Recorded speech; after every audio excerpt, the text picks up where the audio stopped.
तर यावेळेला आपली ॲक्टिव्हिटी आहे संस्कृतची आणि संस्कृतमध्ये समुद्र तटा म्हणजे बीचचा फोटो घेऊन त्याच्याबद्दल आपल्याला माहिती संस्कृतमध्ये लिहायची होती। तर आता आपण लिहिले समुद्र तटा म्हणजे बीच। मग इथे आपण बीचचं चित्र घेतलंय।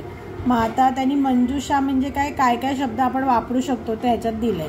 समुद्र तटा, जलविहारम, तरंगा, बालकः, नौका, रचयन्ति, कंदुकेन, बालकागृह। आणि ह्याच्यामध्ये आपण षष्ठी विभक्तीचा यूज करणार आहोत। षष्ठी विभक्ती वापरून हे आपल्याला असाइनमेंट करायचे। मग आता चित्र वर्णन। समुद्रस्य तटे बालकाः क्रीडन्ति।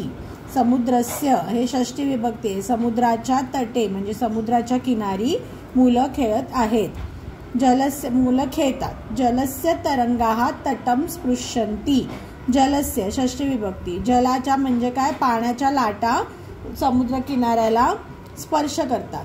गगनस्य नीलिमा समुद्रस्य जलम शोभयति। आता इथे दोन षष्ठी आहेत, गगनस्य आणि समुद्रस्य।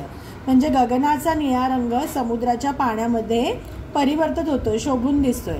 समुद्रस्य तटे जनाः विश्रांती कुर्वन्ति म्हणजे परत षष्ठी विभक्ती समुद्रस्य समुद्राच्या किनारी लोक विश्रांती घेतात। नावयः स्वनः जलस्य कर्णे श्रूयते। जलस्य षष्ठी विभक्ती म्हणजे पाण्याच्या लाटांवरून बोटींच्या हॉर्नचा आवाज येतो। इथे दिसत नाहीये पण इथे आपल्या बोटी आहेत, इथे मुलं खेळतायत बॉलने, इथे मुलं काही किल्ला बनवतायत, इथे पाण्यात खेळतायत, असं हे पिक्चर आहे।